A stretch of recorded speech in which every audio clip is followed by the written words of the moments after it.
Hello ladies and gentlemen, once again this is Jeremy Smith, Photog Dude the Great, coming back with you today to take a look at the Nikon D600. First of all, wow, I don't know what to say. I just can't believe that this camera was just introduced and I actually have it in my hands already. That's just unheard of. Surely 2012 has definitely got to be the end of the world, because Nikon shipping a product this fast, I have no idea what to say. It's absolutely completely unheard of for not only Nikon but for anyone. So way to go Nikon on that one. I haven't had enough time, obviously, to do a full review on it, but I definitely wanted to go ahead and kind of show it to you guys. I'm just going to kind of go over some things on it. We've all read the specs, so I'm not going to go, too much into that right now. But I want to show you guys some of the controls, and I may have a couple of samples to show at the very, very end. But I'm going to wait until I have more time to shoot with it in detail before I go into a really, really long and lengthy review. And I still need to do a full review on the D800 also. So I feel like it'd be cool to have a D800 and kind of compare it to the 600 at some point also. But until then, we're going to go ahead and take a closer look at the D600. Okay, here we are taking a closer look. I have the 50mm 1.4G on right now. Unfortunately, I don't have a 24-85 VR kit lens on hand right now, so I thought I would use the 50 instead. Gives us a nice neutral sort of lens to look at. I've been very, very impressed with the way this camera looks so far. Whenever I took it out the box today, although it's about the size of a D7000, actually I found myself thinking more about the D800 more so than the D7000, just because of the way the camera is more rounded. It feels more like a D7000 to me. It feels more like a smaller D800 than it does a slightly bigger D7000, if that makes any sense. So lots and lots of body cues from the 800. You can see how they kind of changed up things a little bit here. So let's get this focused.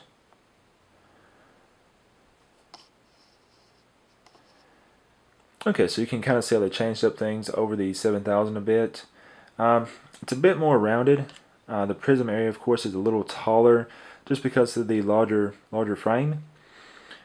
This little IR center over here is shaped a little bit differently, and of course our FX badge there. I'm very, very happy to see that Nikon decided to go ahead and put a headphone jack on this one, just like they did on the higher end D800.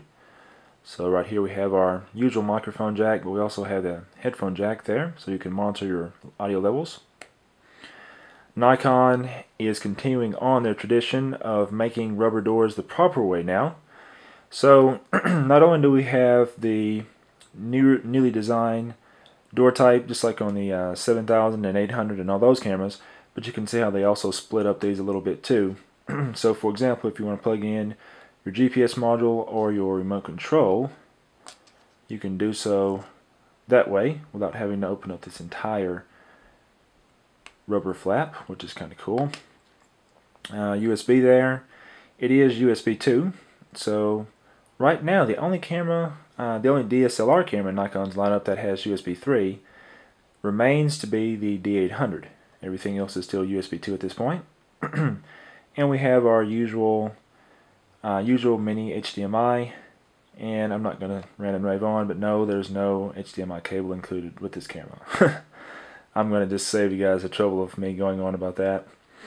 In order to make room for all the new connections, Nikon no longer has a AC power adapter plug-in on this, which is really not that big of a deal. I've actually never used a AC power adapter with a DSLR before, so no big deal there. If you still want to use one with this, they make a little attachment that allows you to plug one in with like a little dummy battery that goes in the spot of the regular battery. It just has a cord coming down that plugs it into the power module. So anyways,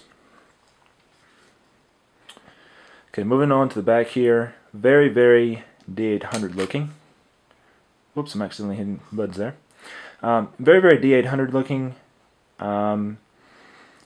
Instead of having the live view switch for just one mode, and then having like a record button in center like on the D7000, this camera just has a toggle that allows you to go between live view for video and live view for stills, just like that. So it's pretty much like this, like the 800. You press right here, live view comes up. We're in video mode right now, so you can see my audio levels there. If we go over and flip this, we're now in still mode. So we have a display that's more suited for still photography that way. Focusing system works pretty much just like the 7000 and 800 and D4, so it's nice to see some continuity in that area. Basically, you just have your autofocus and manual focus switch right here, but in the center of that is a button. So pretty much what you do is, we'll bring up the info menu here. Pretty much what you do is you hit that button. It's very, very easy to hit the button whenever you're shooting. You can just kind of hit it with your thumb. This information shows up in your viewfinder also. So you hit the button, rotate the rear dial to change between focus drive modes as far as auto or single servo or continuous servo. And then whenever you hit the button and hold it and rotate the front dial up here, you change the area mode. So you can go between like 1 point, 9 points, 21, and then the full 39, just like that. One other thing I like is the fact that Nikon put another sensor for the infrared remote on the back of the camera. So you have the sensor there, and then you have the one on front. That's something that they started doing. I think the first camera they did that on was like the, I believe it was like the D5100 if I recall. So it's nice to see that feature added to a higher end DSLR also. Your command dial here, sorry, not command dial, but your four-way directional pad here is very, very similar to, it's actually more like the D800 and D4 on this camera. On like the D7000, instead of having this focus area lock around here, it's actually a separate little toggle that's in the position of the live view mode selector here. So it's definitely nice to see more continuity along the or across the line, since more than likely some pros and advanced amateurs that already own like a D800 or D4 may end up using this camera as a second body. So to have those controls similar on this one, it's invaluable. Over here, of course, we have dual SD card slots, just like on the D7000. That is yet one way you can tell that this is not quite a pro-level Nikon DSLR. It is still considered more of a mid-range DSLR.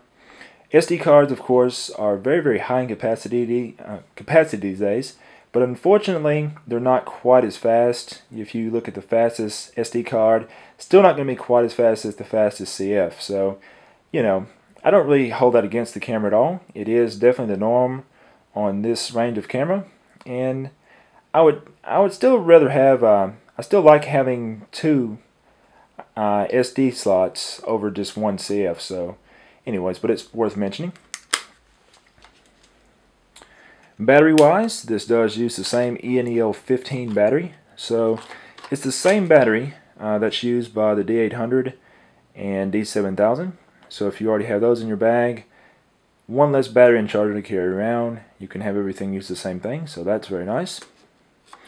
Because this is, of course, a smaller body than the D800, and because it's significantly different in shape to the D7000, it does use a different grip. Initially I thought this was going to be the same grip as the D7000, but because of the different shape, Nikon has a new grip out. It's I don't think it's available just yet. I believe it's the I believe it's either the MBD13 or MBD14, but anyways, that will be available soon. And Nikon also has a wireless module coming out for this camera. So it's very similar to the one that's made for the D3200. So, I mean, I expect that it will have a similar level of performance. I believe that it will have a little bit more functionality over the unit that comes with the 3200. So, if I recall, you should be able to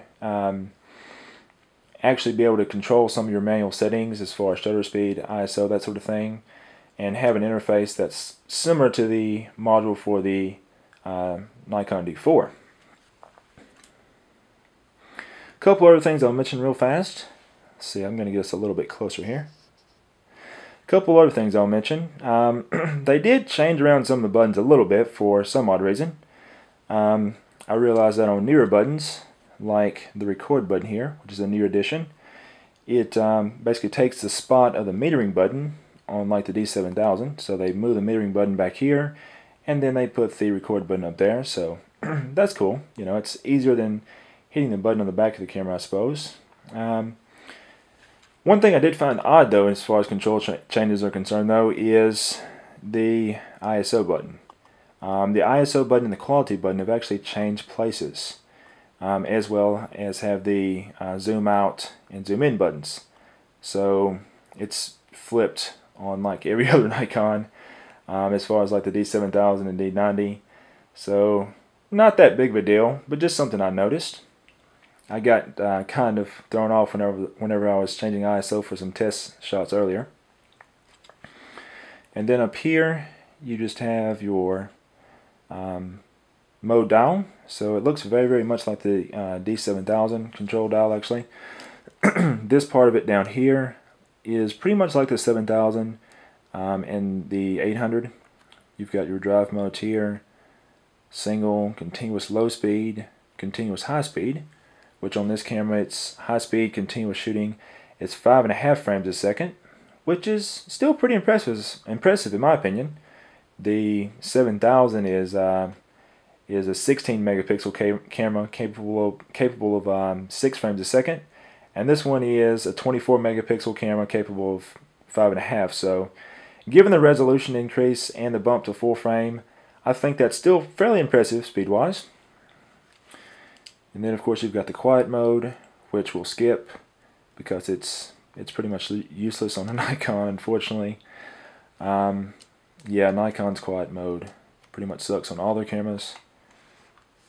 I'll take a picture without the quiet mode and you guys can listen. That's what it sounds like without the quiet mode. With the quiet mode, it doesn't really get any quieter, which is why quiet mode sucks. It basically makes the same loud sound just stretch out for a longer period of time. So anyways, we'll listen here. Yeah, so you've got this versus the non-quiet mode. Yeah, pretty much no difference. So yeah, you can pretty much skip that. Then you've got your self-timer, and you've got your remote control, and then finally mirror lockup. So all in all, pretty solid package. They did put a locking, or a little locking mechanism on the dial now, so you can't accidentally bump this. You actually have to press this in, press the little center part in to be able to move this dial. So if you're prone to bumping things, that's very nice. Other than that, though, not a whole lot of changes in terms of controls. Just little subtle tweaks. But all in all, I'd say very, very solid package. I must say, though, that to a certain degree, this camera's existence does confuse me just a bit. Mostly because I really don't know what's going to happen to the D300 line of cameras. And it's kind of the same thing on Canon right now. Canon, of course, just released their, or they announced their 6D, which is the D600's main competitor at this point. So cameras like the Canon 7D and the Nikon D300, I'm not really sure what's going to happen to those lines of cameras, because those cameras, while they were still APS-C versus full frame, they retailed, whenever they were first made available, they retailed for around $1,800, $1,900. So this camera right here retails for a body-only price of $2,100, and it's full frame. So I'm not really sure what's going to happen to that previous lineup. The prices are so close. I don't know if Nikon and Canon are just going to drop the price of those cameras, or if they're just not going to make those cameras at all. I'm not sure. Cameras like the D300 and 7D both still have their place, because while they're not full frame, they still shoot considerably faster. Even though like a camera like the D7000 is a newer 16 megapixel sensor than something like a D300, it still doesn't have the pro level autofocusing system, and it doesn't have quite the build quality, and of course it's limited to about 6 frames a second, whereas cameras like the D300 and Canon 7D can do 8 frames and 7 frames per second respectively. So, I'm just kind of confused. I guess only time will tell there. Oh yeah, that's one final note I did want to make on this camera actually. As I mentioned earlier, this camera does have a very, very similar focusing system to the Nikon D7000. So it is still a 39-point autofocus system, as you can see here. That's its layout. One thing that I will note, it pretty much seems to be the same, or very close to the same autofocus model as the 7000. One thing that's important to note though is the fact that since this camera is full frame, you have the same 39-point AF layout as the D7000, but since the frame is larger, all of those points are a lot more centralized. They don't stretch out to the edges of the frame quite as much. So yeah, there's still definitely a case to be made for Nikon's 51-point system found in the D4 and D800. Anyways, if you guys have any questions, just write me in the comments below. I do plan to shoot with this camera quite a bit more, and I plan to compare it to the D800 side by side pretty soon as well. But if you have questions in the meantime, write me in the comments below. Don't forget to subscribe and like if you like this video and found it helpful. Until next time, this is Jeremy Smith, Photog Day the Great, signing off.